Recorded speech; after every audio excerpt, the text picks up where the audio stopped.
Personal cash கொடுக்க போறேன், உங்க பேரண்ட்ஸ்க்கும் கொடுக்கிறேன், உங்களுக்கும் கொடுக்கிறேன். ஆனா இந்த கேஷ் உலகத்திலேயே உன்னை விட பணக்காரனா வேற யாருமே இல்லைன்ற அளவுக்கு மாத்தும். அந்த கேஷ் இன்னைக்கு நீங்க சம்பாதிக்க போறீங்க. Are you ready to take that? Yes. இப்போ நான் உங்களுக்கு கேஷ் கொடுக்க போறேன். ஆனா இந்த கேஷ் என்ன பண்ண முடியாதுன்னு சொல்லிட்டேன்.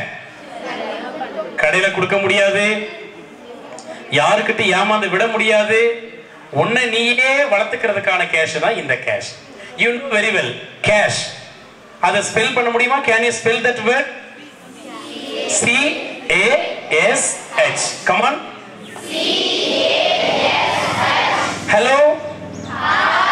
Yes, can you spell that word?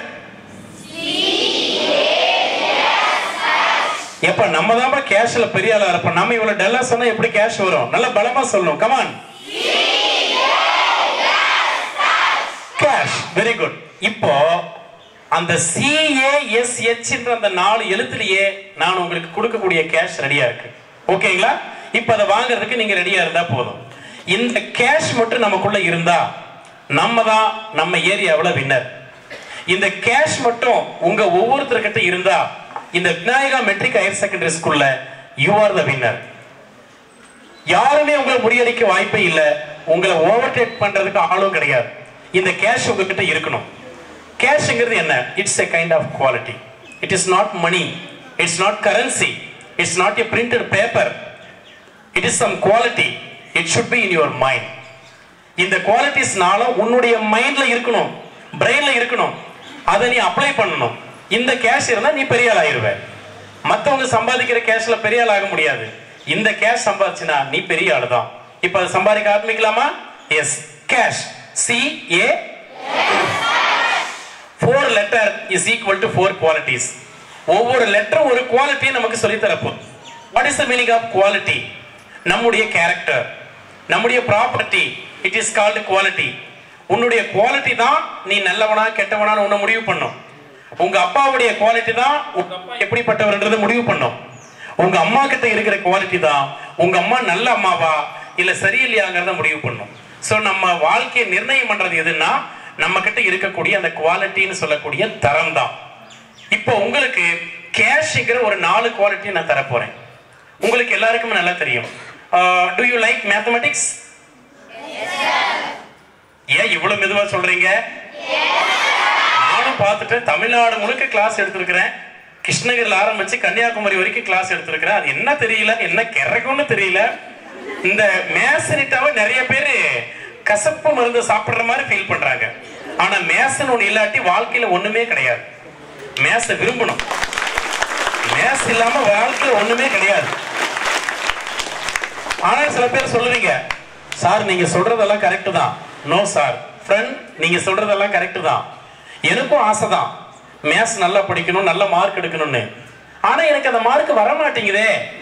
வராத படிப்பா வாவான்னு சொன்னா எப்படி வரும் அப்படின்னு நினைக்கிறாங்க நிறைய பேர் மேத்ஸ்ல.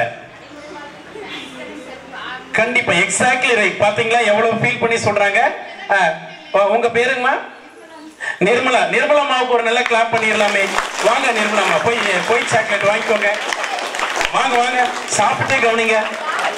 அவங்களுக்கு எல்லாம் வயிறு வலிக்கட்டும். மற்றவங்களுக்கு ஆன்சர் பண்ண மாட்டேங்கிறாங்க நிறைய பேர். சார் அவங்களுக்கு 2 சாக்லேட் கொடுங்க சார். ரொம்ப ஹாப்பியா ஆன்சர் பண்ணாங்க. மேத்ஸ் இல்லாத வாழ்க்கை ஒரு வாழ்க்கையா?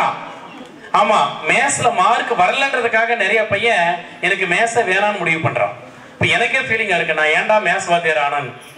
அதனால நான் சொல்றதே இல்லை. எங்க போனாலும் நான் மேத்ஸ்ன்னு சொன்னா அவனுக்கு இன்னும் கடுப்பா இருக்கு. நம்மளை பார்த்தா நீ நல்லா தானே பேசுற, அதுக்குள்ள ஏன் இப்படி வந்து எங்களை மிரட்டுற அப்படின்னு சொல்லிடுவான். அதனால நான் சொல்றது இல்லை. இந்த மேத்ஸ்ல ஒரு டெக்னிக் இருக்குடா குட்டி. மேத்ஸ் நீ விரும்பி படி. நிர்மலா அம்மா சொன்ன மாதிரி மேத்ஸ் இல்லாத ஒரு வாழ்க்கை யாருக்குமே கிடையாது. தூங்கி எந்திரிச்சதுல இருந்து உன்னை பெட்ல படுக்க வைக்கிற வரைக்கும் மேத்ஸ் வேணும். எத்தனை மணிக்கு காலையில வர்றீங்க? மேத்ஸ் தானே அது. எவ்வளவு சாப்பிட்டீங்க? மேத்ஸ் தானே. உங்க ட்ரெஸ்ஸுக்கு அளவு எடுக்கிறாங்க, மேத்ஸ் தானே அது. அவ்வளவுதான். உங்களுக்கு எவ்வளவு பீஸ் கேட்கறாங்க, மேத்ஸ். கேமராமேன் எவ்வளவு நேரம் ஷூட் பண்றாரு, மேத்ஸ். நான் எவ்வளவு நேரம் கிளாஸ் எடுக்கணும், மேத்ஸ். என் கிளாஸ்க்கு எவ்வளவு கேஷ் கொடுக்கணும், மேத்ஸ். அண்டர்ஸ்டாண்ட் ஆகுதா? மேத்ஸ் இல்லாம எதுவுமே கிடையாது. இந்த மைக்குக்கு சார்ஜ் எவ்வளவு நேரம் தாக்கு பிடிக்கும், மேத்ஸ் தான். இவ்வளவுதான் விஷயமே. அப்ப மேத்ஸ் படி, மார்க்கை பத்தி கவலைப்படாத. மார்க் வந்தா சந்தோஷம், மார்க் வரலன்னா ரொம்ப சந்தோஷம். இப்படிதான் மேத்ஸ் சாரு ஒரு கிளாஸ்ல ஃபுல்லா நடத்திவிட்டு டெஸ்ட் வச்சார். Anybody here mathematics teacher? Yes. Oh, sir இங்கே இருக்காரா? பாவம். ஓகே, மேத்ஸ் சாரு நல்ல அழகா நடத்துவார். சார் சூப்பரா நடத்துவார். ஏன்னா அவரு முதல்ல நான் பார்க்கும்போதே I like very much to his face and appearance. அவரால் கண்டிப்பா he can do everything. Okay, maths sir class எடுத்துட்டாரு, டெஸ்ட் வைக்கார். Did you audible? கேக்குதா உங்களுக்கு நல்லா? ஓகே, மேத்ஸ் சாரு டெஸ்ட் வச்சுட்டார். டெஸ்ட் வச்சா என்ன பண்ணணும்? பேப்பர் கொடுக்கணுமா இல்லையா? பேப்பர் கொடுக்கும்போது தான் நமக்கு கஷ்டமே வரும். ஒரு பக்கம் கேர்ள்ஸ் உட்காந்துருக்காங்க, இன்னொரு பக்கம் பாய்ஸ் உட்காந்துருக்காங்க.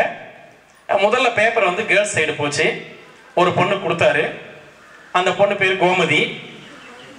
Anybody Gomathi here? Okay, Gomathi கைக்கு பேப்பர் போச்சு. பேப்பர் வாங்கின செகண்ட்ல இருந்து கோமதி அழுதுகிட்டே இருக்கிறா. ஓன்னு அழுறா. மேத்ஸ் சாருக்கு ஒரே ஃபீலிங், ஏன் பாப்பா அப்படி அழுற? அப்படி என்னதான் மார்க் எடுத்துட்டு காட்டுன்னு பார்த்தாரு. 99 மார்க் ஸ்கோர் பண்ணி இருக்குது அந்த பொண்ணு, அவுட் ஆஃப் 100. எத்தனை மார்க் கம்மி? ஒன்லி 1 மார்க்யா. 1 மார்க் குறைஞ்சதுக்கு கோமதி ஓன்னு அழுறா பேப்பரை வச்சுக்கிட்டு. அப்ப சாரே கேட்கிறார், எதுக்குன்னு சொல்லிட்டு அழுமா அப்படின்னு. அதுக்கு கோமதி சொல்றா, சார் நான் எப்பவுமே சென்டம் எடுக்கிற பொண்ணு, உங்களுக்கே தெரியும். 1 மார்க் ஏன் குறைஞ்சதுன்னு சொல்லிட்டு எங்க அப்பா தெருவுக்குள்ள துரத்தி அடிப்பாரு சார் இன்னைக்கு. அதை நினைச்சதான் அழுதுன்னு கோமதி சொன்னான். பாவம் கோமதி. இப்ப சாருக்கு ஒரே சந்தோஷம், புள்ளன்னா இப்படி இருக்கணும் அப்படி எல்லாரும் கிளாப் பண்ண சொன்னாரு. கமான். ஓகே, இப்போ எல்லாம் கிளாப் பண்ணிட்டாங்க. சாருக்கு ஒரே ஃபீல், இப்படிப்பட்ட புள்ளைய பெத்துக்கணும்டா. 99 மார்க் எடுத்து இந்த புள்ள அழுது பாத்தியா, இவன் மிகப்பெரிய அச்சீவரா வந்துருவா நாட்டுல அப்படின்னு நினைச்சார். அடுத்த கொஞ்ச நேரம் கழிச்சு பேப்பர் நம்ம சைடு வந்தது. பாருங்க, நம்ம ஆளுகளுக்கெல்லாம் ஒரே சந்தோஷம். இங்கதான் ட்விஸ்டே இருக்குன்னு. பையன் சைடு பேப்பரை கொடுத்தார். ஒருத்தன் பேப்பரை வாங்கினான். வாங்கினது சிரிக்கிறான். அது அவனே சிரிச்சா பிரச்சனை இல்ல, பக்கம் காட்டி சிரிக்கிறான். அப்படியே காட்டுறான் ஃப்ரெண்டுகளுக்கு. அப்படி காட்டு சிரிக்கிறான். அப்படியே அவன் மனசுக்குள்ள நினைப்பு வந்து விக்ரம் கமல் நினைப்பு. அப்படியே பேப்பரை வாங்கணும்னு அவனுக்கு என்ன ஃபீல்னா, தக்கிட்ட திக்கி டக் டிக் டக் விக்ரம் அந்த ஃபீல்ல இருக்கிறான். பார்த்து சிரிக்கிறான், ஃப்ரெண்டுகளுக்கு காட்டி சிரிக்கிறான். இப்ப சாருக்கு பயங்கர கடுப்பாயி போச்சு. டேய் நில்றா. அந்த பொண்ணு அழுதுச்சு.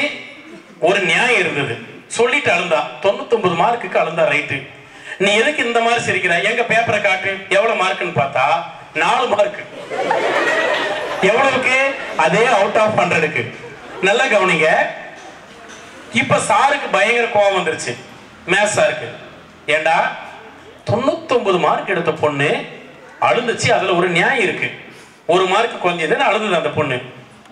மகனே, நீ எடுத்துனுங்கிறது ஃபெயில் மார்க் மட்டும் இல்ல, சிங்கிள் டிஜிட் மார்க் எடுத்துனுங்கிற பிளடி ராஸ்கல். 10 மார்க் கூட எடுக்கல, 4 மார்க் எடுத்துட்டு உனக்கு இவ்வளவு சிரிப்பு கேக்குதா? எதுக்கு நான் சிரிக்கிறேன்னு கேட்டார். அதுக்கு அவன் கொடுத்த பதில் பாருங்க. சார் வணக்கம், நீங்க மேத்ஸ் நடத்துனீங்களா? ஆமா. டெஸ்டுக்கு பேப்பர் கொடுத்தீங்களா? Question paper? ஆமா. 10 நிமிஷம் படிச்சு பார்க்க சொன்னீங்களா கொஸ்டினை? ஆமா. நானும் படிச்சு பார்த்தேன். ஒரே ஒரு மார்க் கூட தேராது. நான் படிச்சது எதுவுமே வரல. இன்னைக்கு எனக்கு டெஸ்ட் மார்க் எவ்வளவு நான் முடிவு பண்ணிட்டேன். எவ்வளவு? 0ன்ட்டு தான் நான் பேப்பர் எழுதி கொடுத்துட்டு போனேன். சிவனையே வீட்டுக்கு போனேன். ஆனா நீங்க பேப்பரை கொடுக்கும்போது பார்த்தா என்னையும் ஒரு மனுஷனா மதிச்சு, ஏன் பேப்பரையும் ஒரு பேப்பரா மதிச்சு 4 மார்க் போட்டிருக்கிறீங்களே, அதை நினைச்சுதான் சார் நான் சிரிச்சேன்னா. இப்ப சாருக்கு எப்படி இருக்க ஃபீலிங் நினைச்சு பாருங்க. இது ஒரு இடத்துல கிளாஸ்ல நடந்த ஒரு சுவாரஸ்யமான ஒரு சம்பவம். மேத்ஸுக்காக சொல்ல வரேன் இதை. மேத்ஸ்ல பொண்ணு எவ்வளவு எடுத்தா, பையன் எவ்வளவு எடுத்தான்? இப்ப பொண்ணு என்ன நினைச்சுக்கிட்டு இருப்பா, நான் தான் உலகத்துல மிகப்பெரிய ஜீனியஸ் இன் மேத்ஸ் நினைச்சுக்கிட்டு இருப்பா. பையன் என்ன நினைச்சிருப்பான், போய் 4 மார்க் வந்துருச்சு அவன் சந்தோஷம் தான் பண்றான். ஆனா மத்தவங்க என்ன சொல்லியிருப்பாங்க, ஏண்டா 4 மார்க் எடுக்கிறத விட நீ பேசாம அதுக்குன்னு ஒரு குரூப் இருக்கு எப்பயுமே, அதை நான் சொல்லக்கூடாது சொல்லுவாங்க. 4 மார்க் எடுக்கிற நீ எல்லாம் இருக்கிறத விட சொல்லக்கூடாது அதெல்லாம். ஓகே அப்படின்னு சொல்லி அவனை திருப்பி விட்டுருவாங்க. இது ஒரு கிளாஸ்ல நடந்த ஒரு சுவாரஸ்யமான சம்பவம். ஒரு 15 வருஷத்துக்கு அப்புறமா அதே டிஸ்ட்ரிக்ட்ல இன்னைக்கு எப்படி தருமபுரி மாவட்டத்துல எத்தனை 1000 ஸ்கூல் இருந்தாலும் ஒரு நேஷனல் ட்ரைனர் எனக்கு விநாயகா மெட்ரிக்னு சொன்ன உடனே விருப்பம் வந்துருச்சா இல்லையா? ஓடி வந்தனா இல்லையா உங்களை தேடி? அப்ப ஏதோ ஒரு வைப்ரேஷன், ஒரு ஈர்ப்பு சக்தி இந்த ஸ்கூல்ல இருக்குன்னு தான் அர்த்தம். So that I will come this place. அப்போ அந்த மாதிரி அந்த டிஸ்ட்ரிக்ட்ல நிறைய பேர் காலேஜ் கட்டி இருக்காங்க, காலேஜ் நடத்துறாங்க. ஒரு காலேஜ் மட்டும் நம்பர் 1 காலேஜ். அந்த காலேஜ் பேர் ஏதோ ஒன்று கேக்கரான் மேக்கரான்னு வச்சுக்கோங்களேன். காலேஜ் பேரு என்னது? கேக்கரான் மேக்கரான் காலேஜ். அந்த காலேஜ்ல ஜாப் வாங்குறது அவ்வளவு சாதாரண விஷயம் இல்லை. நிறைய பேர் தவறு இருக்கிறாங்க அந்த காலேஜ்ல ப்ரொஃபஸரா ஒர்க் பண்ணணும்னு. ஆனா அந்த ஓனர் வேலை கொடுத்தாதான். எல்லாரும் நம்ம விஸ்வாசார மாதிரி இருக்க முடியாது. பாருங்க, அவர் எப்பவுமே குழந்தைத்தனமானவர். ஒரு கரஸ் மாதிரியே தெரியாது அவரை பார்த்தா. மேடமை பார்த்தா மேடம் அதே மாதிரிதான் ஒரு தாய் உள்ளத்தோட ட்ரீட் பண்றாங்க. நான் இன்னைக்கு பசிதான், பட்னி தான், நான் விரதம் இருக்கக்கூடிய ஆள். ஒவ்வொரு சனிக்கிழமையும் நான் விரதம்னு தெரிஞ்சாலுமே 10 தடவை வந்து கேட்டிருப்பாங்க, சார் ஏதாவது சாப்பிடுறீங்களா, டீயாவது சாப்பிடுங்க. அந்த கருணை தாங்க இந்த ஸ்கூலுடைய வெற்றிக்கு காரணமே, அந்த கருணை மனப்பான்மை. அப்படி ஒரு மனிதர் அந்த டிஸ்ட்ரிக்ட்ல ஒரு பெரிய காலேஜ் நடத்துறாரு, கேக்கரான் மேக்கரான் காலேஜ். அந்த காலேஜோட ஓனரை யாரும் பார்க்க முடியாது, ஏன்னா வேலை கொடுக்கிறவர் அவர் தான். அவர் எப்பவுமே ஃபாரின்ல தான் இருப்பார். He is always busy. Monday he is in America, Tuesday he is in Japan. திங்கட்கிழமை அமெரிக்காவில் இருப்பாரு, செவ்வாய்க்கிழமை ஜப்பான்ல இருப்பார், புதன்கிழமை கொரியாவுக்கு போயிருவாரு, வியாழக்கிழமை மறுபடியும் இங்கிலாந்துக்கு வருவார். தமிழ்நாட்டுக்கு மட்டும் வரவே மாட்டார், அது தருமபுரிக்கு வரவே மாட்டார், சொந்த ஊருக்கு. அவ்வளவு பிஸி. ஒரு பொண்ணு 6 மாசமா ட்ரை பண்ணுது இந்த காலேஜில் எப்படியாவது ஒரு ப்ரொஃபசர் வேலை வாங்கிடணும், ஓனரை பார்க்கணும்னு. ஓனர் கிடைக்கவே இல்லை. அப்புறமா ஒரு வழியா ஓனர் வந்தார். 6 மாசமா அந்த பொண்ணு அலைஞ்சு அன்னைக்கு வந்தது. வெளியில செக்யூரிட்டி சொல்லிட்டார், உனக்கு லக்குமா, அன்னைக்கு சார் வந்துட்டாரு, நேற்று தான் ஃபிளைட்ல வந்து இறங்குறாரு. எல்லாரும் ஏர்போர்ட்ல தான் இறங்குவாங்க, இவனுக்கு காலேஜ்லேயே ஏர்போர்ட் கட்டி வச்சிருக்கிறாங்க. அப்ப அவ்வளவு பெரிய ஆளுன்னு அர்த்தம். வந்து இறங்கினாரு, போய் உட்கார்ந்தாரு. அவரை பார்க்கணும்னா 6 டோர் தாண்டி தான் உள்ள போகணும், அவ்வளவு பிஸியான ஆள் அவரு. ஃபுல்லா சர்டிபிகேட் எல்லாம் எடுத்துக்கிட்டு ஒவ்வொரு டோரா திறந்து பர்மிஷன் வாங்கிட்டு உள்ள போன உடனே எப்பவுமே பெண்கள் கேட்கக்கூடிய ஸ்டைல்னு ஒண்ணு இருக்கும். நம்ம ஆம்பளை பையன் கேட்கறதுலே விருப்பம் வந்துடும். சார் அப்படின்னா வந்த வேகத்துல ஓடி போயிருவாங்க. ஆனா லேடிஸ் அப்படி கிடையாது, அவங்க கேட்கிற ஸ்டைல கூப்பிடணும் தோணும். எப்படி கூப்பிடுவாங்க? எஸ் மே கமினா இல்ல எக்ஸ்கியூஸ் மீயா? எக்ஸ்கியூஸ் மீ கேட்கணும், அதுதான் கரெக்ட். அப்புறம் தான் கம்மின்னு என்ன கேட்டிருப்பாங்க, எக்ஸ்கியூஸ் மீ சார் அப்படின்னு கேட்ட உடனே அப்படியே அவர் ஓனர் என்ன பண்ணாரு, சேர்ல அது பேக் சைடு திரும்பி உட்காந்துக்கிறார். ஆளு கருப்பு, கூலிங் கிளாஸ் கருப்பு, கண்ணங்கரே போட்டுக்கிட்டு நியூஸ் பேப்பர், என்னத்த தெரியும் நியூஸ் பேப்பர்ல படிச்சுக்கிட்டு பின்னால திரும்பிட்டு இருக்கிறார். இந்த பொண்ணு சொன்ன உடனே எக்ஸ்கியூஸ் மீ சார் சொன்ன உடனே எஸ் அப்படின்னு திரும்பி உட்கார்ந்தார்.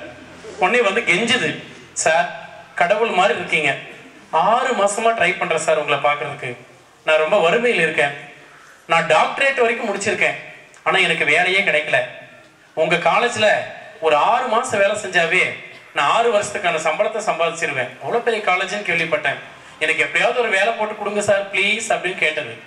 அப்படிலாம் போட முடியாதுமா, உன் சர்டிபிகேட் எல்லாம் வச்சிருக்கியான்னு கேட்டார் ஓனர். ஒரு கத்தை எடுத்து கொடுத்தது அந்த பொண்ணு, ஃபைல தூக்க முடியாம வச்சு, சார் இதெல்லாம் என்னுடைய சர்டிபிகேட்ஸ். ஃப்ரம் ஸ்கூல் ஏஜ்ல இருந்து சர்டிபிகேட்டை அவர் பாக்குறாரு, வெரிஃபை பண்றாரு, ஒவ்வொன்றா புரட்டி பாக்குறாரு. ஓ காலேஜ் இங்க படிச்சீங்களா, பிஜி இங்க படிச்சீங்களா, யூஜி இங்க படிச்சீங்களா, வெரி குட், நல்ல மார்க் எடுத்திருக்கீங்களே, எப்படி மிஸ் பண்ணிட்டேன், ஒவ்வொன்றா புரட்டுறாரு. +2 எங்க படிச்சீங்க, okay Vinayaka, right right. 10th எங்க படிச்சீங்க, ஓ 10th விநாயகாவிலே படிச்சீங்களா, குட், அப்ப நீங்க நல்ல ஸ்டூடெண்டா தான் இருப்பீங்க. இந்த 8th ஸ்டாண்டர்ட் எங்க படிச்சீங்க, ஓ எங்க வேற எங்க படிச்சிருக்க அந்த பொண்ணு. உடனே பார்த்துட்டு, ஏமா நீ 8th வந்து அந்த ஸ்கூல்ல படிச்ச அப்படின்னாரு. எஸ் சார் அப்படின்னு. நீ அந்த 8th படிக்கும் போது உங்க மேத்ஸ் வாத்தியார் டெஸ்ட் வச்சு பேப்பர் கொடுக்கும் போது நீ அழுந்தியா அப்படின்னாரு. ஆமா சார் 99 மார்க் எடுத்து அழுதுதானே நீ. என்னடா ஜோசிக்காரி மாதிரி சொல்றாரு காலேஜ் ஓனர். அந்த பொண்ணு ஷாக் ஆகுது, 99 மார்க் எடுத்து அழுந்தது இவருக்கு எப்படி தெரியும்? சரிப்பா உன் கிளாஸ்ல 4 மார்க் எடுத்துட்டு ஒரு பையன் சிரிச்சான் அன்னைக்கு அப்படின்னு. சார் அந்த பொறிக்க நாயை பத்தி பேசாதீங்க சார் அப்படின்னு. யாரை பத்தி பேசாதீங்க, அந்த பொறுக்கி நாயை பத்தி மட்டும் பேசாதீங்க சார், எனக்கு கெட்ட கோவம் வரும். உடனே அவர் என்ன பண்ணாரு, கூலிங் கிளாஸை கலத்திட்டு, கவலைப்படாத அந்த பொறுக்கி நாய் தான் நானே அப்படின்னு தெரிஞ்சு காமிச்சார்.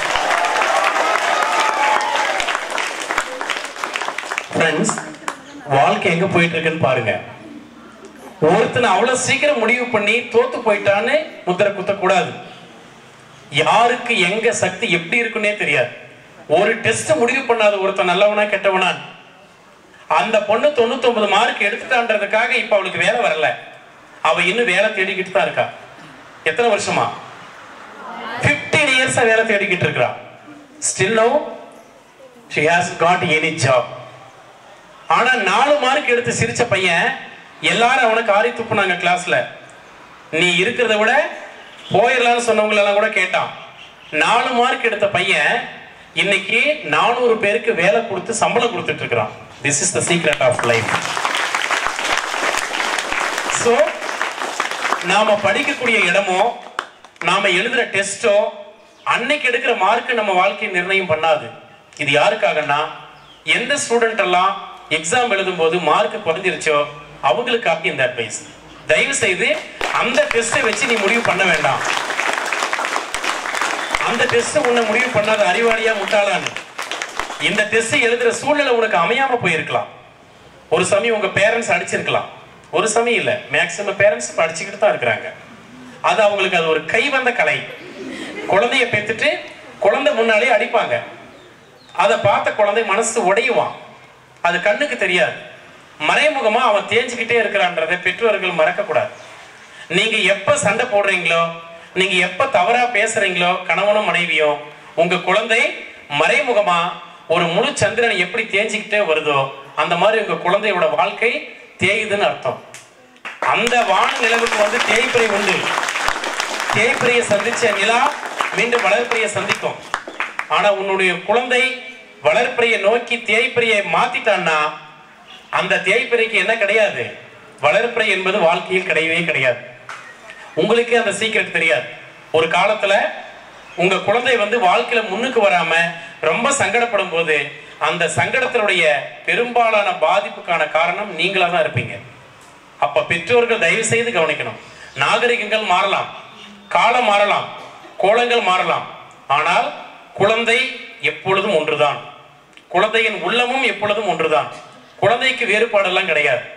ஒரு குழந்தையா நாம் இருக்கும்போது நமக்கு என்ன கேரக்டரோ அதே கேரக்டர் தான் நம்ம குழந்தைக்கு இன்னைக்கு இருக்கு. என்ன, நாம நாகரிகங்கள் இல்லாத காலத்துல பிறந்தோம், டெக்னாலஜி இல்லாத காலத்துல பிறந்தோம். தாய் தகப்பனை தவிர வேற எதுவுமே நமக்கு தெரியல. அவங்களுக்கு இன்னைக்கு தாய் தகப்பனை தவிர மத்த எல்லாமே தெரியுது. அப்ப அதை திருப்பக்கூடிய வாய்ப்பு யார் கையில இருக்குன்னா நம்ம கையில தான் இருக்கு. எனக்கு செல்போன் வேணான்னு உங்க குழந்தைய சொல்ல வைக்கணும். செல்போன் இல்லாம ஒரு இட்லி கூட நான் சாப்பிட மாட்டேன்னு சொல்ல வச்சிருக்கிறீங்க நீங்க. தப்பு யாருது? நம்மளுதான் தப்பு. அப்ப அந்த டெக்னாலஜியை கண்டுபிடிச்சது நம்ம காலத்துல இல்ல, அவங்க காலத்துல. அதுல எவ்வளவு டிஸ்டர்பன்ஸ் இருக்குன்றது எடுத்து சொல்லக்கூடிய இடத்துல நீங்க இருக்கீங்க. இன்னைக்கு எத்தனை தாய்மார்கள் சின்ன அரும்புகள் பேசவே தெரியல, அந்த குழந்தைக்கு ஊட்டுறதுக்கு முன்னால யூடியூப் ஆன் பண்ணி கொடுக்குறாங்க. யூடியூப்பை பார்க்காம குழந்தை சாப்பிட்றதே இல்லை. அந்த யூடியூப்பை பார்த்த அந்த குழந்தை தான் கொஞ்ச நாள் என்ன பண்றான், ஃப்ரீ ஃபயர், பப்ஜி, சொஜ்ஜின்னு ஆடி கடைசியில அந்த பெற்றோருடைய வாழ்க்கையை நாசமாக்குறான், அவன் வாழ்க்கையை நாசமாக்கிக்கிறான். அப்ப பெரும்பாலான பங்கு நமக்கு இருக்குன்றத தயவு செய்து மறந்துடாதீங்க. அவங்க படிக்கிறது மட்டும் வாழ்க்கை கிடையாது. படிச்சா கோமதி நிலைமை தான். படிக்கிற எல்லாருமே வேலை வாங்க முடியாதுங்க. படிக்கிற எல்லாருமே பெரிய ஜாபுக்கு போக முடியாது. அவங்க வாழ்க்கை பாடத்தை கத்துக்கணும். அதை சொல்லிக் கொடுக்கக்கூடிய வாத்தியார் நாம தானே தவிர இங்க இருக்கிற டீச்சர்ஸ் கிடையாது. ஏன்னா டாக்டர் ராதாகிருஷ்ணன் அதை தான் சொல்லியிருக்காரு. Each and every parents are the first teacher in home. Each and every teachers are the second parent in school. எவ்வளவு அருமையான வாசகம் அது. நினைச்சு பாருங்க. பெற்றோர்கள் எல்லாம் நீங்க என்ன நினைக்கிறீங்கன்னா, நம்ம கடமை குழந்தைய வீட்டுல இருந்து ஸ்கூலுக்கு அமிச்சா போதும், எல்லாம் அவங்க பாத்துக்கிறாங்க. மிகப்பெரிய தவறு அதுதான். டீச்சர் வந்து ரெண்டாவது டீச்சர் தான் அவங்க. உங்க குழந்தைக்கு ஃபர்ஸ்ட் டீச்சர் யாருன்னா நீங்க தான். வீட்டுல நீங்க தான் டீச்சர். அப்ப அவங்களுக்கு வாழ்க்கை பாடத்தை சொல்லி தரணும். The same thing to the teachers. நம்ம அவங்களுக்கு ரெண்டாவது பேரண்ட். அப்ப ஒரு பேரண்ட்டுடைய அந்த அன்பு, அரவணைப்பு எல்லாமே நாம ஸ்கூல்ல கொடுக்கணும். அது நமக்கு டீச்சர்ஸ் கொடுத்துட்டு தான் இருக்காங்க. அப்போ எல்லாரும் சேர்ந்து டிராவல் பண்ணாதான் சக்சஸ் பண்ண முடியும். Okay, right. அப்ப மார்க்க பத்தி இனிமேல் ஃபீல் பண்ணலாமா? பண்ணலாமா? மார்க் தானா வரும். நல்ல கேஷ் உன் மைண்ட்ல இருந்தா மார்க் தானாவே வரும். நீ மார்க்குக்காக ஏங்க வேண்டிய அவசியம் இல்லை. அப்படி மார்க் வரலன்னா கவலைப்பட வேண்டிய அவசியமும் இல்லை. சோ வாட், இப்ப எடுக்கல, நோ ப்ராப்ளம், நெக்ஸ்ட் பாத்துக்கலாம். நிறைய குழந்தைங்க மார்க்குக்கெல்லாம் வந்து சூசைடு பண்ணிக்கிறது, மார்க்குக்கெல்லாம் வந்து மருந்து குடிச்சு சாகிறது, இதை விட ஒரு கேவலம் வேற எதுவுமே கிடையாது. You know very well, death is end of our life. மரணம் என்பது ஒரு மனித வாழ்க்கைக்கு முற்றுப்புள்ளி. கோடி கொடுத்தாலும் மீண்டும் அந்த வாழ்க்கை உன்னால வாழ முடியாது, மீண்டும் பிறக்க முடியாது. சோ எதற்குனாலும் முயற்சி பண்ணலாம், எதுக்கு முயற்சி பண்ணவே கூடாது? மரணத்திற்கு மட்டும் முயற்சி பண்ணக்கூடாது. அது படைத்த இறைவன் கையில் இருக்கு, நம்ம கையில கிடையாது. மரணத்துக்காக நாம பிறக்கல, சாதிச்சு ஆகணும். இப்ப முடியாட்டி நெக்ஸ்ட், நெக்ஸ்ட் முடியாட்டி அடுத்தது, இங்க இல்லாட்டி இன்னொரு இடத்துல. ஆனா எந்த காரணத்தை கொண்டும் தோல்வி நமக்கு நிரந்தரம் நினைச்சு தவறான பாதையை நாம செலக்ட் பண்ணிடக்கூடாது. It is most important in your life. இதை பண்ணா நீங்க பெரிய ஆளாயிடலாம். ஓகேங்களா? ரைட். இப்போ கேஷ் ஆரம்பிக்க போறேன், சரியா? இப்போ உங்களுக்கு கேஷ் கொடுக்கணும்னா எனக்கு ஒரு 4 வாலண்டியர்ஸ் வேணும். First I want 1 volunteer from this side. Come on, வாய்ப்பு ஒரு முறை தான் கிடைக்கும். சார் ரெக்கார்ட் பண்றாரு, சந்தோஷ் சாரு, இது தமிழ்நாடு முழுக்க பிரபலமாகும். Very good. வாய்ப்பை பயன்படுத்துற குழந்தைங்க தான் பெரிய ஆள் ஆவாங்க. Very good. அம்மா அப்புறம்டா, உங்க நேம்டா? ஹரிப்பிரியா, வாங்க.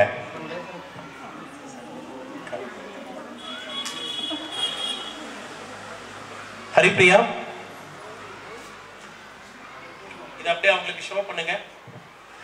எல்லாருக்கும் இது தெரியுதா? பாருங்க, தெரியுதா? எங்க இதுல என்ன படிச்சு இருக்குன்னு படிச்சு காட்டுங்க பார்க்கலாம்.